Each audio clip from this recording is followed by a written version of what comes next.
Welcome to the Parkrun Brief, the weekly parkrun training podcast, where I break down what we've published this week on parkruntraining.co.nz and turn it into practical coaching advice you can use this Saturday.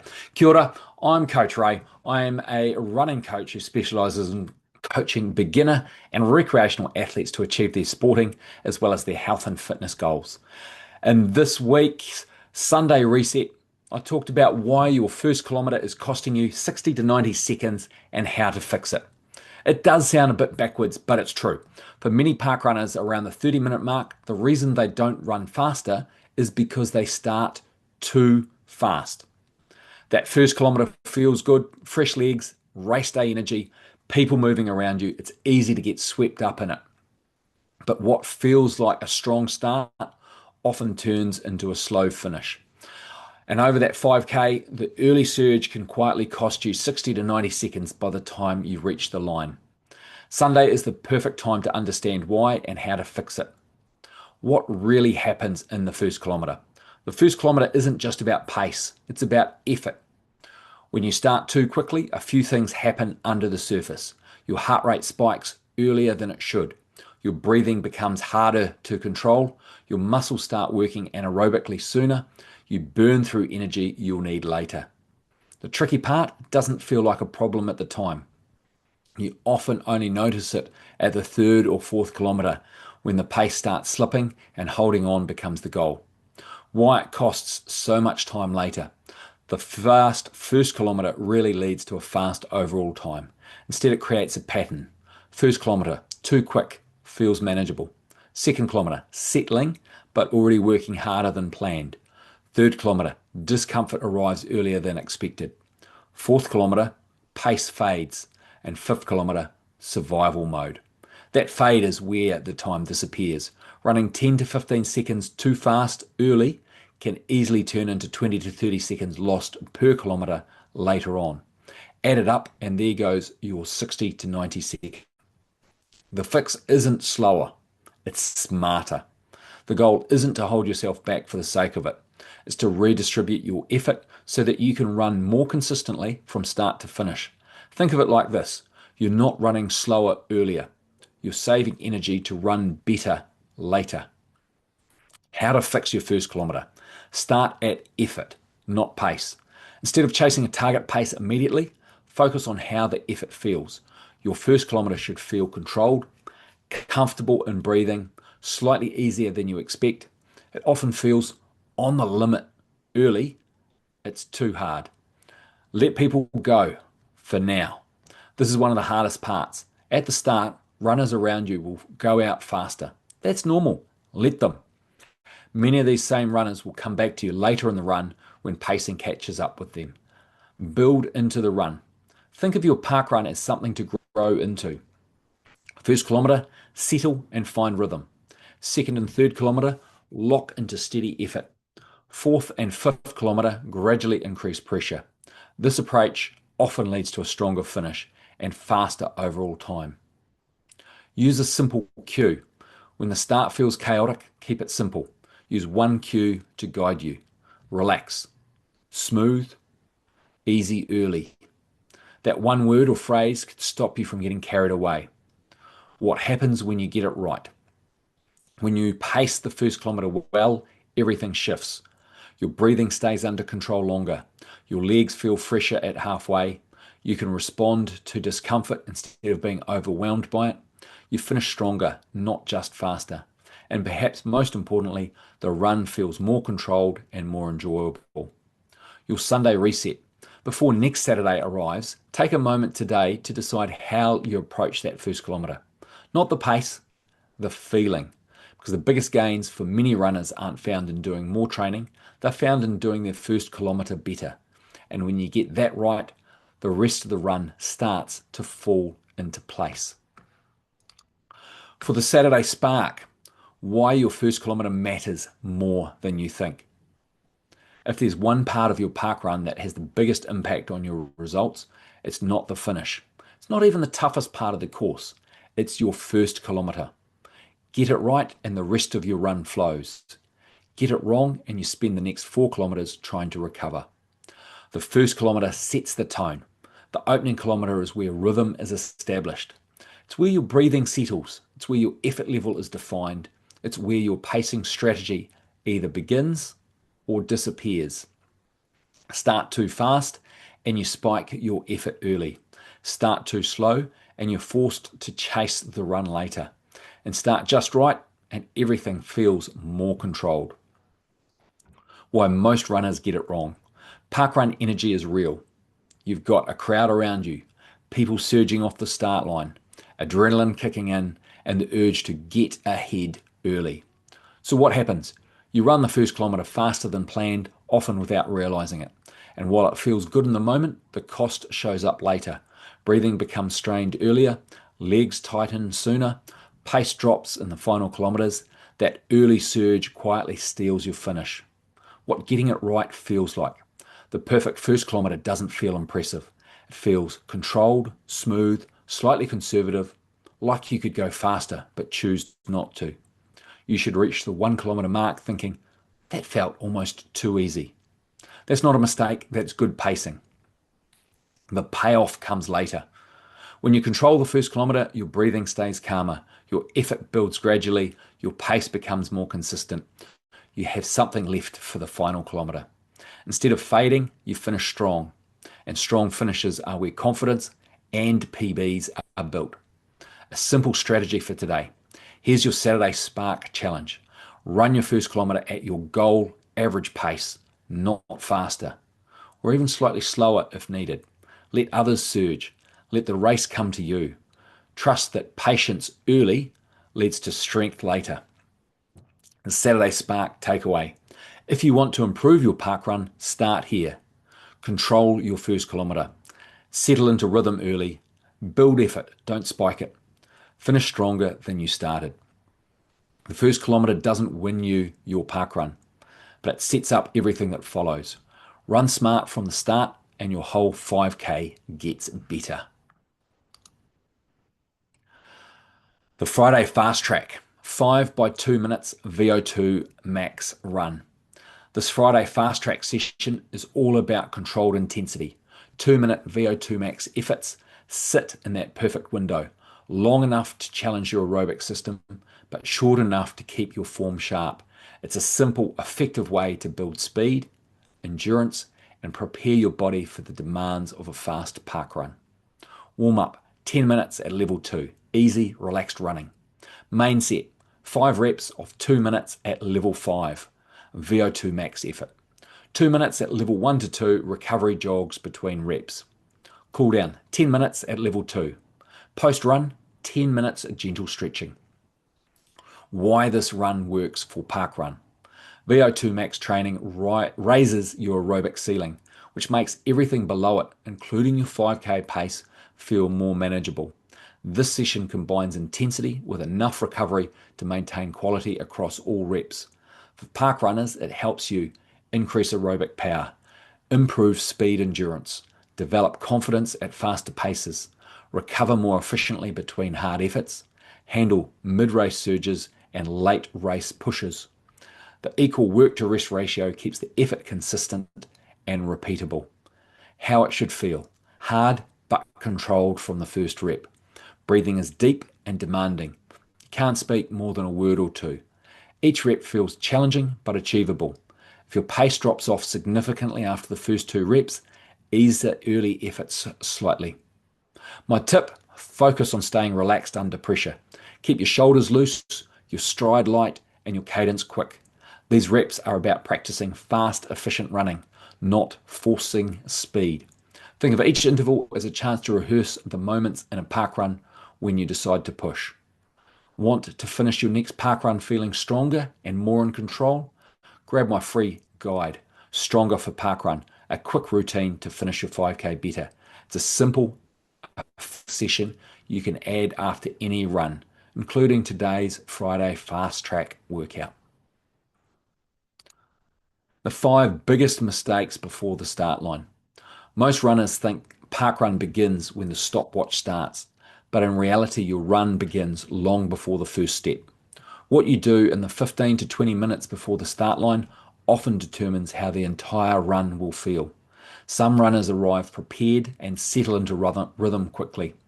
Others spend the first kilometre fighting their breathing, struggling to find pace and wondering why the run feels harder than expected. The difference usually comes down to preparation.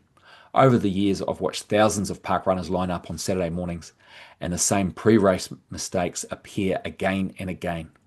Fortunately, they're also very easy to fix. Mistake number one, starting cold. This is by far the most common mistake. Runners arrive, stand around chatting during the briefing, then suddenly try to run their fastest 5K of the week. From a psychological perspective, it's a tough way to start. Your muscles are cold, your cardiovascular system hasn't ramped up yet, your body hasn't experienced the intensity of race pace. The result? The first kilometre feels uncomfortable and chaotic. I explained this pattern in more detail and why most park runners struggle in the first kilometre and how to fix it. The short version is simple. Your body performs better when it has already begun preparing to run. Mistake 2, warming up too hard. Interestingly, once runners realise warm-ups matter, they sometimes make the opposite mistake. They turn the warm-up into a workout. A proper warm-up should prepare the body without creating fatigue. Elite runners understand this balance well, which is why their warm-ups gradually increase intensity rather than jumping straight into hard efforts. You can see how this approach works in practice in how elite runners prepare before a 5K and what park runners can learn. The key idea is preparation, not exhaustion. Mistake 3, finishing the warm-up too early. Another mistake I see regularly is runners finishing their warm-up far too early. They jog for a few minutes, then spend the next 10 minutes standing still waiting for the start. During that time, the body begins cooling down again. By the time the event begins, the benefits of the warm-up have largely disappeared. Timing matters. The ideal approach is to finish your warm-up just before the event briefing begins, so you can stay warm right up until the start line. Mistake number 4, doing nothing during the briefing. The briefing might only last a minute or two, but it's still an opportunity to keep the body moving. Instead of standing completely still, use the time to stay loose. A few gentle leg swings or small movements can help maintain mobility in the hips and keep your muscles ready for running. It's a small detail, but small details often make the biggest difference over time. Mistake number 5, treating parkrun as a sudden effort. Many runners approach parkrun as if the effort begins the moment the stopwatch starts. But experienced runners treat the event differently.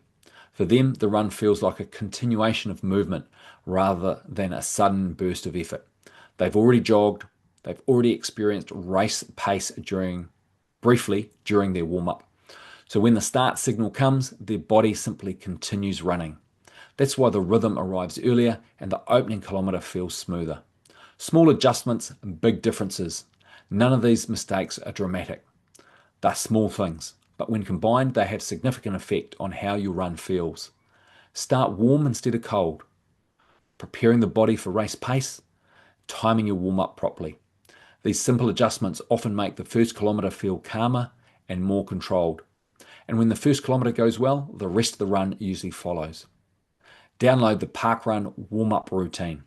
If you'd like a simple guide you can follow before parkrun each week, I've put together a short resource that explains the warm-up routine I recommend to runners. You can download it in the link in the description. It takes less than 2 minutes to read, but it can completely change how your next parkrun feels. Bring it all together. Across this series of articles, we've looked at several simple ideas. Why the first kilometre of parkrun often feels harder than it should. How a structured warm-up prepares the body for running. What elite runners do before a 5K, and the most common mistakes runners make before the start line. Each of these ideas leads back to the same conclusion. Preparation matters, and sometimes the smallest adjustments before the run begins can have the biggest impact on how the entire run feels. See you on Saturday. Control early, finish strong. There's a simple shift that can completely change how your parkrun feels. Not just your time, but how you experience the run from start to finish. It comes down to this: run the first half with control and the second half with intent. Why most park runners get it wrong. At the start of parkrun, it's very easy to get caught up in the moment. You feel fresh, the energy is high, everyone around you is moving quickly, so you go with it. But that early surge often pushes you just beyond your sustainable effort, and the problem isn't immediate. It shows up later. By the time you reach the third kilometre, the effort starts to feel heavier than it should. By the fourth kilometre, you're holding on, and the final stretch becomes more about survival than performance. What control actually means. Running with control doesn't mean running slowly. It means running at an effort that feels comfortably hard, not forced. You should feel like you're working, but not strained. Your breathing is under control. Your posture feels stable. Your rhythm is consistent. It's a pace you can build from, not fight against. Where the run really begins. If you get the first half right, something really happens. Something interesting happens. You arrive at the second half of the run with options. Instead of managing fatigue, you're managing effort. This is where intent comes in. You start to lean into the run. You begin to pick up the pace slightly. You stay engaged when others begin to fade. The fourth kilometre becomes a place where you move forward, not fall back. And the final kilometre becomes something you attack, not endure. The feeling you're looking for? A well-paced parkrun often feels like this. Controlled early, focused through the middle, committed at the end. You don't feel like you're racing from the gun. You feel like you're building into it. And when you cross the finish line, you know you've used your effort well. It's simple, apply it. Next Saturday, try this. Through the first half of your parkrun, check in with yourself. Ask yourself, am I in control here? Could I hold this for the full 5 kilometres? If the answer is yes, you're probably in the right place. Then from halfway onwards, gradually shift your mindset from control to intent. Stay focused, stay committed, finish properly. Why this works. This approach isn't about holding back. It's about distributing your effort where it matters most. Because the second half of the run is where positions change. It's where mental strength is tested, and it's where better performances are built. Bringing it back to parkrun. Parkrun rewards runners who manage their effort well, not just those who go out fast. So next time you line up, remember, control early, commit later, finish strong. It's a simple shift, but one that can make a big difference over 5 kilometres. Too fast, too soon. What this Pegasus parkrun taught me about pacing. This week's parkrun progress report is my own run at Pegasus Parkrun on Saturday, 21st of March, 2026. On paper, it looks like a solid run. 21:49 over 4.9 kilometres as measured on my Garmin. Consistent effort, strong finish. But when you look a little deeper, there's a really clear lesson sitting inside this run. I went just a little bit too hard in the first kilometre and paid for it later. The course, Pegasus Parkrun, has recently shifted to a 2-lap course around Pegasus Lake with a short bridge crossing to link the laps together. It's flat, it's runnable, it rewards good pacing. And if you want to experience this exact route yourself, I filmed it and made it available on VO₂. That's a great way to learn the flow of the course before you even toe the start line. The splits. Here's how the run unfolded. First kilometre, 4:18. Second kilometre, 4:25. Third kilometre, 4:21. Fourth kilometre, 4:41. Final 900 metres, 4:23 pace. At a glance, it looks reasonably consistent, but there's a clear pattern. Fast start, stable middle, drop in the fourth kilometre, strong finish. The real story, power doesn't lie. When we look at power, the picture becomes much clearer. First kilometre, 423 watts. Second kilometre, 411 watts. Third kilometre, 412 watts. Fourth kilometre, 389 watts. And then the final segment, 413 watts. That first kilometre wasn't just fast, it was expensive. I didn't just run quicker, I used more energy than I could sustain across the full run. And the cost shows up later. The fourth kilometre, where the time was lost. The 4:41 in the fourth kilometre is the key moment. It wasn't caused by terrain. The course is flat. Fatigue breaking down form? or lack of fitness. It was the result of spending too much too early. Power dropped significantly in that kilometre, which tells us this wasn't a tactical slowdown. It was a necessary one. That's where the time went. The positive, I could still finish strong. What I really like about this run is the finish. Pace comes back to 423 in the final kilometre. Power returns to 413 watts. Heart rate peaks late. Cadence lifts again. That tells us something important. I wasn't out of fitness. I was just slightly ahead of it early. There was still capacity there. Cadence and heart rate, strong foundations. Cadence sat consistently around 171 to 174 and actually increased slightly towards the finish. Heart rate showed a normal progression, building early, peaking late, no uncontrolled spike. That tells us mechanics were solid, effort was controlled overall, nothing broke down. This wasn't a technical issue. What changes the outcome? If I run this again with one small adjustment, bringing that first kilometre from a 418 to a 422 to 424-ish, what likely happens? Power stays more consistent, around that 410 to 412 watt mark. The fourth kilometre doesn't drop as much, the finish is still strong, and the overall result improves without needing more fitness. The lesson, run the first kilometre like you want to feel in the fourth. That's it. Most runners don't lose time because they're not fit enough. They lose time because they spend their fitness too early. Bring it back to your parkrun. If you've ever started a bit too fast, felt great early and struggled later, or finished thinking, I had more in me, then this is exactly the lesson you need. Parkrun rewards patience. Want help pacing your next parkrun? If you want to run more consistently, finish stronger, and stop guessing your pacing, Parkrun Kickstart is designed specifically for that. Join Parkrun Kickstart, the link in the description.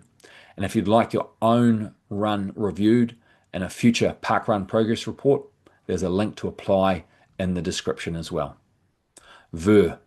A recording of this parkrun is available on the video training platform VO₂, if you'd like to run the course with me. Quality Zone 2 training is the foundation of endurance, but treadmill runs don't need to be boring. If you have a Bluetooth-enabled treadmill, connect it to VO₂ and run real routes from around the world while keeping your heart rate in check. Watch the scenery change, track your metrics in real time, and build your aerobic engine that makes parkrun PBs possible. Real scenery, real-time data, real endurance gains. VO₂ has a free 28-day trial with no credit card required. Get started with the link for VO₂ in the description. Ka kite anō, and all the best for your next parkrun.